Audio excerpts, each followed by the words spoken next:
Io mi chiamo Katia Gambino, faccio parte del Disability Pride e sono stata fortunata perché ho un lavoro in un'amministrazione pubblica che mi permette di vivere una vita normale, anche a livello economico.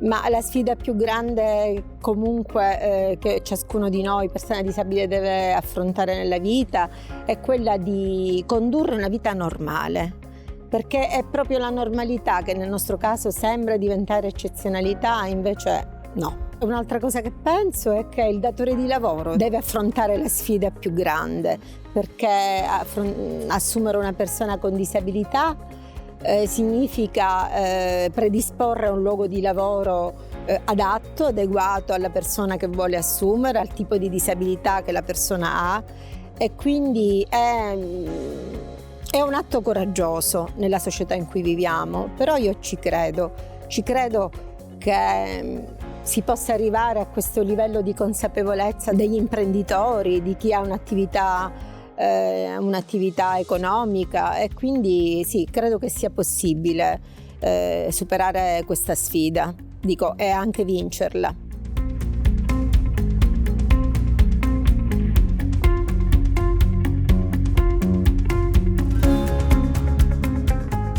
La mia amministrazione è consapevole del fatto che io ho delle difficoltà di movimento e quindi mi supporta in questo. Per esempio, si è rotta la stampante mia personale che mi permette di non alzarmi e andare in corridoio, perché ormai sono tutte centralizzate, e loro hanno provveduto, certo nei limiti della disponibilità, hanno provveduto ad aggiustarmela e nel caso in cui non fosse stato possibile a cambiarmela. Quindi loro, non c'è bisogno che io dico loro io ho bisogno, loro lo capiscono, c'è questa consapevolezza. Io faccio una notevole differenza tra ente pubblico e ente privato, perché, ripeto, l'ente pubblico è tenuto a rispettare la normativa, la legge, però un ente privato una persona ci va più cauta, perché ha paura di perdere il lavoro, già si reputa, probabilmente la persona disabile si reputa già fortunata di avere trovato chi gli dia opportunità di lavoro, e per cui magari non fa le rivendicazioni giuste.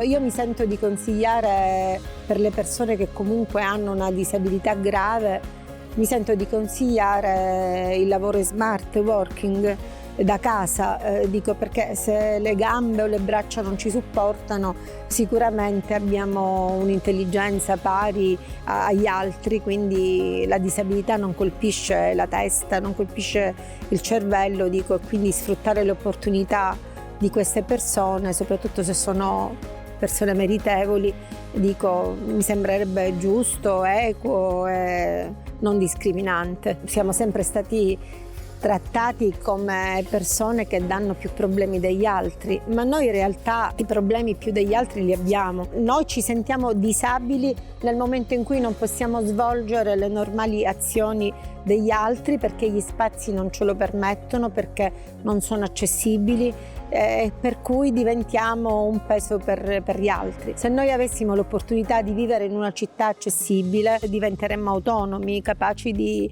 gestire la nostra vita in modo indipendente. Ora come ora non credo che nella città di Palermo ci siano queste persone così illuminate, aperte, che ci vedono come un'opportunità. Piuttosto penso che ci vedano come un problema in più da risolvere. Anche la nostra vita, il nostro spazio, il nostro tempo libero è dettato proprio da questi problemi, perché ovviamente prima di uscire dobbiamo trovare il locale accessibile, che ha il bagno accessibile, che ha la pedana, c'è un gradino ma ha la pedana per farci salire. Quindi tutto, purtroppo nella nostra vita tutto deve essere programmato.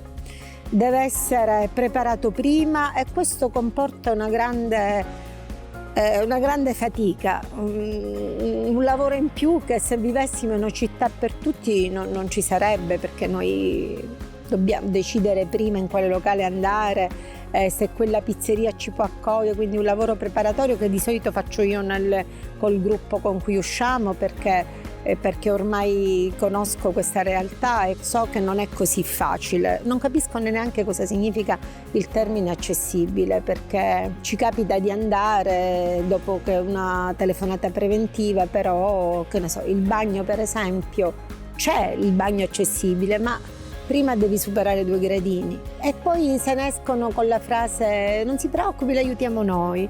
Questo non capiscono, non comprendono che questo, cioè che non è dignitoso farsi aiutare.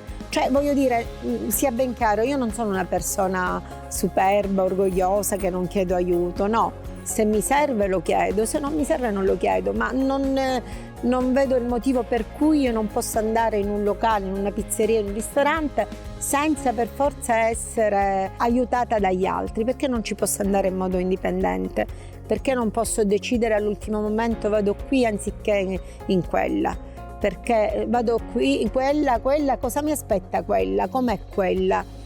Che cosa vado a trovare lì? La disabilità non è soltanto tua personale, coinvolge anche il gruppo con cui esci, perché se poi non puoi entrare in quei locali rovini la serata a tutti gli altri. Quindi nel momento in cui rivendichi quelli che sono i tuoi diritti diventi una rompiballe, diventi una persona che è pesante e che